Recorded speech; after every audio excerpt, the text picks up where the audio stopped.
ఓం గం గణపతే నమః.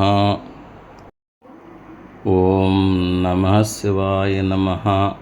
ఓం సాంబ సదా శివాయ నమః. ఓం నమః శివాయ నమః. లెసన్ నెంబర్ 39, వాస్తుశాస్త్రం.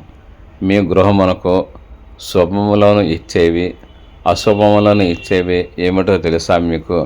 ఈ వీడియోలో దేవుని మందిరం, వంటశాల, కిచెన్, స్టైర్ కేస్ మొదలగు వాటి గురించి వివరంగా తెలుసుకోండి. ఓం గం గణపతే నమః. నేను మీ సిద్ధాంతి బిఎస్కే ప్రసారాలని Om Shri Panchamukheshwara Jyotishapeetham, voice of 1952 BSK ప్రసార సిద్ధాంతి ఛానల్. మనము ఈ రోజునే వాస్తుశాస్త్రంలో డిస్కస్ చేసుకునేవి ఒక 2 పాయింట్లు ఉన్నాయి.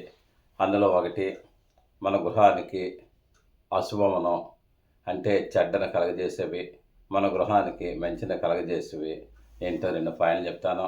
అందులో మన దేవుని మందిరం గురించి ముందర చెప్పుకున్నాము.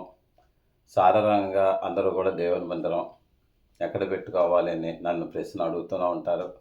అయితే దేవుని మందిరం తూర్పు కానీ ఉత్తరం కానీ దిశలో పెట్టుకుంటే అన్ని విధాల మంచి ఫలితాలు వస్తాయి. ఇది శుభ సంకేతాలుగా దారితీస్తుంది, మంచిది. అయినట్లయితే ఈశాన్యాన్ని పెట్టుకోవచ్చా అని అడుగుతారు. ఈశాన్యాన్ని కూడా చాలామంది దేవుడి మందిరాన్ని ఏర్పాటు చేస్తున్నారు. కానీ పూర్తి ఈశాన్యంలో పెట్టకుండా ఈశాన్యం నుంచి ఎంతో కొంత గ్యాప్ వదిలి అక్కడ పెట్టుకునే మంచిది. కారణం ఏంటంటే, ఈశాన్యం మనకి దేవుని మందిరం పెడితే రోజుకి ఒక పావు గంట, అరగంట, గంట అంతకంటే ఎక్కువ పూజ చేయమనం చేసినట్లయితే తర్వాత అంతా కూడా రూమ్ అంతా కూడా బ్లాక్ అవుతుంది, ఈశాన్యం వాడకం తగ్గుతుంది.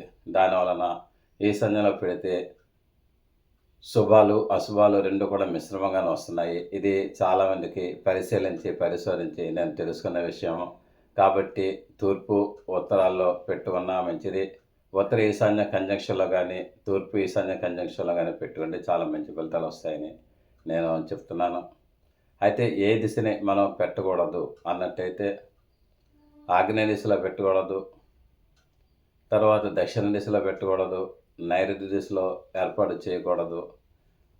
అయితే చాలా చోట్ల అంటే తమిళనాడు సైడు నైరుతి దిశలోనే దేవుని మందిరం ఏర్పాటు చేస్తున్నారు. అది వాళ్ళ సాంప్రదాయం ఎలా ఉందో మనం కూలంకషంగా పరిశీలిస్తే కానీ నిర్ణయం తీసుకోలేము. నెక్స్ట్ పడమర దిశలో కూడా దేవుని మందిరం పెట్టకూడదు.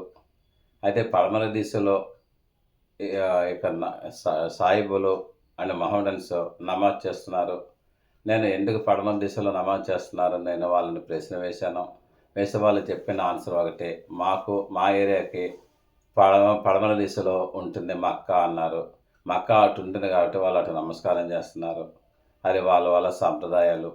ఇక వాయువులో కూడా పెట్టకూడదు. కాబట్టి ఇవి అశుభ సంకేతాలు ఇస్తాయండి. మీరు దీనిని గ్రహించి ఉత్తరం కానీ తూర్పు కానీ, తూర్పు ఈశాన్య కంజంక్షన్ ఉత్తర ఈశాన్య కంజంక్షన్లో పెడితే చాలా మంచి ఫలితాలు వస్తాయని నేను చెప్తున్నాను. తర్వాత నెక్స్ట్ మనకి సింహద్వారం ఉన్నది ఒకటి ఉంటుంది కదా. సింహద్వారం పైన గజలక్ష్మీదేవి ఒక విగ్రహం కానీ లేదంటే ఛాయాచిత్రం కానీ ఇమేజ్ కానీ ఏదోటి పెట్టవచ్చు అని చాలామంది అడుగుతారు. డెఫినెట్గా పెట్టవచ్చు, పెట్టకూడదనేం లేదు. ఎందుకన్నట్టయితే పూర్వకాలంలో రాజుల ఇళ్లలో చూసిన, జమీందారుల ఇళ్లలో చూసినప్పుడు కన్నా సరే, సంపన్నుల ఇళ్లలో చూసినప్పుడు కన్నా సరే సింహద్వారం పైన గజలక్ష్మీదేవి ఛాయాచిత్రం ఉండేది.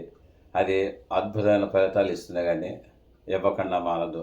అయినట్టయితే గుమ్మం పైన పెట్టాలి కానీ తలుపుకి మట్టుకు దేవుడి విగ్రహాలు ఏం చెక్కవద్దండి, చెక్కకూడదు, ఏర్పాటు చేయకండి. ఎందుకు ఏర్పాటు చేయకూడదు అన్నట్టయితే, మన ఇంటికి చాలామంది వస్తూనే ఉంటారు. మంచి వాళ్ళు వస్తారు, చెడ్డ వాళ్ళు వస్తుంటారు, అనేక రకాల యొక్క వైరస్లతోటి వస్తుంటారు. వాళ్ళు ఆ యొక్క తలుపు తట్టేటప్పుడు ఆ యొక్క దేవుని విగ్రహాన్ని కొడుతూ ఉంటారు. దానివల్ల మనకి అశుభాలు వచ్చే అవకాశాలు ఉన్నాయి. కాబట్టి సింహద్వారం పైన గజలక్ష్మీదేవి ఫోటో పెట్టుకోవచ్చు, ఏమాత్రము కూడా తప్పు ఏమి లేదు. అది నెక్స్ట్ యొక్క పెద్దల ఫోటోలు అంటే కీర్తిశేషుల అయిన వాళ్ళ ఫోటోలు ఎక్కడ పెట్టుకోవాలి అని అడుగుతారు. ఎక్కడ పెట్టుకోవాలన్నట్టయితే మనకి 8 దిక్కులు ఉన్నాయి, 4 దిక్కులు, 4 దిశలు. అయితే 4 దిక్కులు ఏంటంటే తూర్పు, పడమర, ఉత్తర ఉత్తరం, దక్షిణం. విదిశలో ఏంటంటే ఆగ్నేయం, నైరుతి, వాయవ్యం, ఈశాన్యం. ఈ విదిశల్లో ఎక్కడ తూర్పు, ఉత్తరాన్ని దేవుడి ముందర ఏర్పాటు చేయాలి అని అనుకున్నాం కదా.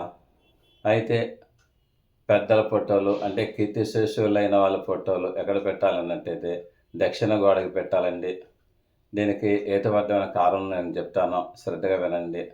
దక్షిణ దిశని ఎందుకు పెట్టాలంటే దక్షిణ దిశని పితృదేవతలు ఉంటారు. అందుకే తద్దినాల్లో కానీ, సంవత్సరికాల్లో కానీ, అపరకర్మలు చేసేటప్పుడు కానీ మనం దక్షిణ దిశను చూస్తేనే కూర్చోబెడతారు మనల్ని. అవి కూడా దక్షిణ దిశను చూస్తూ మనం ఏ పని చేసినప్పుడైనా సరే పితృదేవతలకు వెళ్తుంది అనే ఒక ప్రగాఢమైన విశ్వాసం ఉంది. అది కరెక్ట్ కూడాను. దీనిని అనుసరించి దక్షిణ దిశను పితృదేవతలు ఉంటారు కాబట్టి మనం అక్కడ ఫోటో పెట్టినట్టయితే మనకి అన్ని విధాలు కూడా వాళ్ళకి బ్లెస్సింగ్స్ వచ్చే అవకాశాలు ఎక్కువ ఉన్నాయని నేను చెప్తున్నాను. అయితే దేవుని గదిలో పెట్టుకోవచ్చా అని అడుగుతారు చాలామంది. దేవుని గదిలో పెట్టవద్దండి, అది తూర్పు దిశ అవుతుంది. తూర్పు దిశ దేవుడికి ఆవాసం కాబట్టి పితరుల ఫోటోలు దక్షిణ దిశ గోడకి పెట్టుకుంటే చాలా మంచి ఫలితాలు వస్తాయి. తూర్పు దిశ గోడకు కానీ, ఉత్తరం కానీ, ఈశాన్యం కానీ మిగిలిన దిశలో పెట్టుంటే అశుభ ఫలితాలు వస్తాయని నేను డెఫినెట్గా చెప్తున్నాను. తర్వాత ఇంకోటి ఏంటంటే వీధి సోలల గురించి చాలామంది అడుగుతున్నారు నన్ను ఈ మధ్యనే. వీధి సోలలు ఏ వీధి సోలలు శుభాన్ని ఇస్తాయి, ఏ వీధి సోలలు అశుభాన్ని ఇస్తాయని అడుగుతున్నారు. వీధి సోలలు తూర్పు, ఉత్తరం, దక్షిణం, పడమర, ఈశాన్యం, ఆగ్నేయం, నైరుతి, వాయవ్యం ఈ దిశల్లో వీధి సోలలు జనరల్గా వస్తుంటాయి. అంటే మీకు తూర్పు ఈశాన్య దిశ వీధి సోల చాలా మంచి ఫలితాన్ని ఇస్తుంది. తూర్పు, ఉత్తరం, ఈశాన్యం వీధి సోల చాలా మంచి ఫలితాన్ని ఇస్తుంది. తర్వాత దక్షిణాగ్నేయం వీధి సోల చాలా మంచి ఫలితాన్ని ఇస్తుంది. పడమర వాయవ్యం వీధి సోల చాలా శుభ ఫలితాన్ని ఇస్తుంది. కాబట్టి తూర్పు ఈశాన్యం, ఉత్తర ఈశాన్యం, దాని తర్వాత దక్షిణాగ్నేయం, పడమర వాయవ్యం వీధి సోలలు ఉంటే మనం ఏ విధంగా భయం అక్కర్లేదు. అయితే ఏ వీధి సోలలు మనకి చెడ్డ చేస్తాయి అన్నట్టయితే ఆ వీధి సోలలో తూర్పు ఆగ్నేయం వీధి సోల చెడు ఫలితాన్ని ఇస్తుంది. పడమర నైరుతి వీధి సోల చెడు ఫలితాన్ని ఇస్తుంది. దక్షిణ నైరుతి వీధి సోల చెడు ఫలితాన్ని ఇస్తుంది. ఉత్తర వాయువ్యం వీధి సోల చెడు ఫలితాన్ని ఇస్తుంది. దీన్ని మీరు గ్రహించి ఆ వీధి సోలలు ఏర్పాటు చేసుకోండి మంచిది. వీధి సోలలో ఏ వీధి సోలలు చెడ్డవి, ఏ వీధి సోలలు మంచివి అని మీరు ఏర్పాటు చేసుకుంటే చాలా మంచి ఫలితాన్ని ఇస్తుంది, అశుభ ఫలితాన్ని ఇస్తుంది. అయితే వీధి సోలలో ఏ సోల ఏ వీధి అయితే సోల వచ్చిందో ఆ వీధి కంట అడ్డ వీధి పొడుగ్గా ఉన్నట్టయితే వీధి సోల రాదండి, గమనించాలి. తర్వాత డెఫినెట్గా గ్రౌండ్ ఫ్లోర్కి మాత్రమే వీధి సోల వస్తుంది. First floor, second, third, fourth, fifth, sixth, ninth, seventh, eighth, ninth, 10th ఏ ఫ్లోర్లకైనా ఏ అంతస్తుకైనా వీధి సోలలు లెక్కలోకి రావు. ఇది పూర్వకాలం నుంచి వస్తున్నది. పూర్వకాలం ఋషులు చెప్పింది ఇది కాబట్టి ఇందులో మటుకు ఏమి తేడా లేదు. వీధి సోలల గురించి ఎవరు కూడా అపోహలు పడవద్దు. అన్ని వీధి సోలలు ఒకే రకంగా ఉండవు నేను చెప్తున్నాను. వీధి సోలలో ఇంకా చాలా రకాలు ఉంటాయి. ఇవి స్వయంగా ఆ యొక్క వీధిని పరిశీలించి, ఆ స్థలాన్ని కానీ ఇంటిని కానీ పరిశీలించి మనం చెప్తే బాగుంటుంది. కాబట్టి మీకు ఏదైనా సమస్యలు ఉంటే మీ దగ్గరలోనే సిద్ధాంతి గారిని సంప్రదించండి. అంతగా కాదన్నట్టయితే నన్ను సంప్రదిస్తే నేను కూడా మీకు జవాబు ఇవ్వగలను, ఇస్తాను. నెక్స్ట్ ఇంటికి నూతులు, గోతులు, గుంటలు ఎక్కడ ఉండాలి అన్నట్టయితే మనం నూతుల గురించి కానీ, తర్వాత సంపు కానీ, నెక్స్ట్ ఇంకొకటి బోరు కానీ ఈ మూడింటి గురించి చెప్పుకున్నాము. ఈశాన్య దిశలో ఉంటే చాలా మంచిది. ఈశాన్య దిశ అయినా పూర్తి ఈశాన్య దిశలో ఉండకూడదు. బిల్డింగ్ ఈశాన్య నుంచి స్థలం ఈశాన్య వరకు ఒక ఐమూల గీసి దానికి తూర్పు వైపున కానీ, ఉత్తర వైపున కానీ బోరు ఏర్పాటు చేసుకుంటే మంచి ఫలితాన్ని వస్తుంది.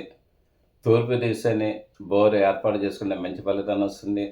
తర్వాత ఉత్తర దిశని బోరు ఏర్పాటు చేసుకుంటే మంచి ఫలితాన్ని ఇస్తుంది. అంటే తూర్పు, ఉత్తరం, ఈశాన్య దిశలో నుయ్యి కానీ, బావి కానీ, గుంటలు కానీ ఉంటే చాలా మంచి ఫలితాలు వస్తాయండి. అయితే ఏ దిశలో మంచి ఫలితాన్ని రావు అన్నట్టయితే ఆగ్నేయ దిశ మంచి ఫలితం రాదు. తర్వాత దక్షిణ దిశలో బోరు, నుయ్యి, గుంటలు ఏమాత్రం ఉండకూడదు.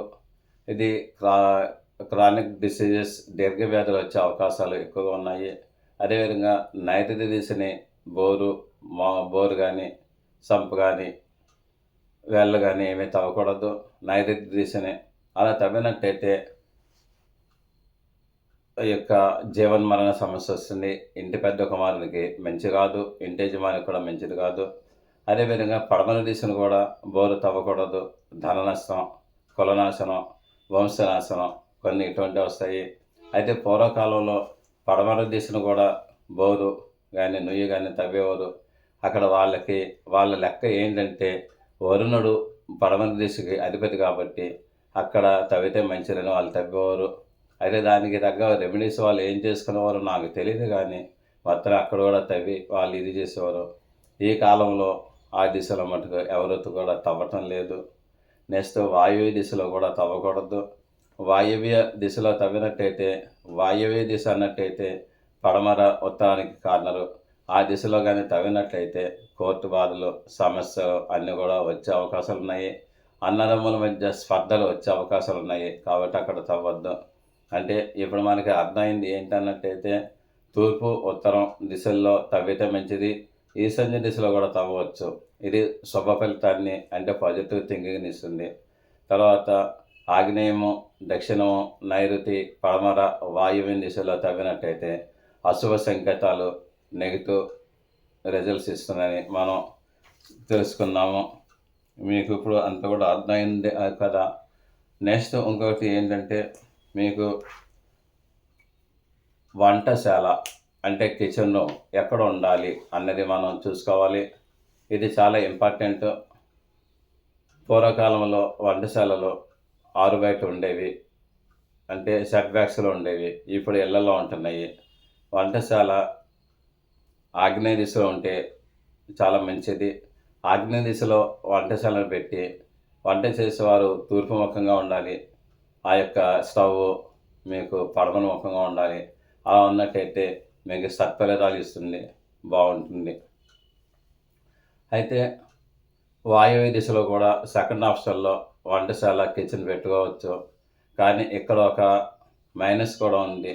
వాయువ్య దిశలో పెట్టుకుంటే అక్కడ మీకు తూర్పుని చూస్తున్న వంట చేయాలి. నెక్స్ట్ వాయువ్య దిశలో కానీ వంటశాల పెట్టుకున్నట్టయితే అప్పుడు ఏమవుతుంది అన్నట్టయితే బంధుమిత్రుల తాకిడి ఎక్కువగా ఉంటుంది. అది మనకి ఖర్చులు కూడా ఎక్కువగా అవుతాయి.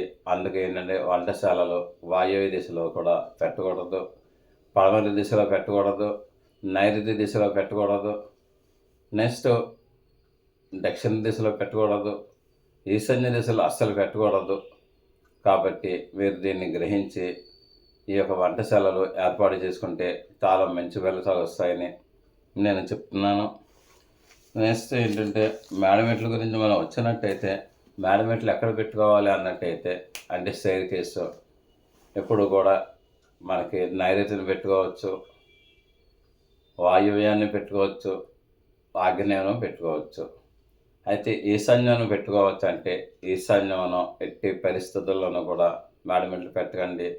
అశుభ సంకేతాలు మీకు, అంటే నెగిటివ్ ఫోర్స్ మీకు వస్తుంది.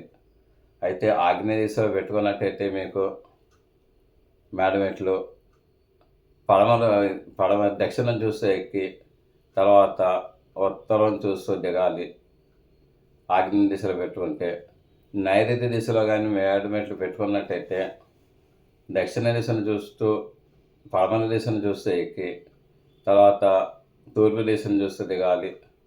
వాయువ్య దిశను కానీ మేడమెట్లు పెట్టుకున్నట్టయితే మీకు పడమర దిశను చూస్తూ ఎక్కాలి, ఎక్కి తూర్పు దిశను చూస్తూ దిగాలి.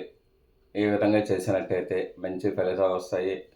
ఈశాన్యంలో కూడా ఎట్టి పరిస్థితుల్లోనూ కూడా మేడమెట్లు పెట్టకండి, మీకు ఏ విధంగా శ్రేయస్కరం కాదు. కాబట్టి ఈ రోజులు మనం చెప్పుకున్నాయని కూడా మీరు మననలోకి తెచ్చుకోండి, జ్ఞాపకం తెచ్చుకోండి. మీరు ఫాలో అవుతారని నేను ఆశిస్తూ ఎంతటితోటి విరమిస్తున్నాను. శుభం భూయాత్. ఆయురారోగ్య ఐశ్వర్య అభివృద్ధి రస్తు. సదా భగవత్ సేవలో మీ సిద్ధాంతి బిఎస్కేవి ప్రసాదరావు. అందరికీ నమస్సమాంజలు. నేను మీ బిఎస్కేవి ప్రసాదరావుని.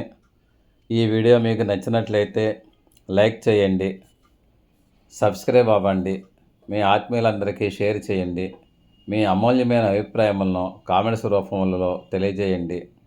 దూర ప్రాంతములలో ఉన్నవారికి, ప్రత్యక్షంగా మమ్మల్ని కలవలేని వారికి ఆన్లైన్ ద్వారా services and online classes and online guidance కూడా మీకు అందివ్వగలము. అదేవిధంగా వాస్తు, జ్యోతిషము, ముహూర్తములు ఇతరత్ర కూడా సర్వీసు చేయగలము. గూగుల్ పే, ఫోన్పే ద్వారా మాకు మనీ అందజేయవచ్చు. సదా భగవత్ సేవలో మీ సిద్ధాంతి భర్తలు Srikrishna Varaprasad Rao.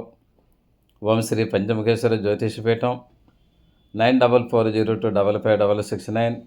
Voice of BSKV ప్రసాద సిద్ధాంతి ఛానల్. అందరూ మంచిగా ఉండాలి, అందులో మనము ఉండాలి. అందరూ సుఖంగా ఉండాలి, అందులో మనము ఉండాలి. అందరూ కూడా యోగక్షేమాలతో ఉండాలి, అందులో మనం ఉండాలి. శుభం భూయాత్.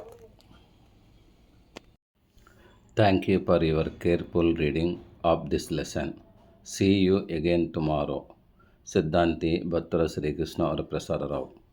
మీరు శ్రద్ధగా ఈ పాఠం విన్నందుకు ధన్యవాదములు.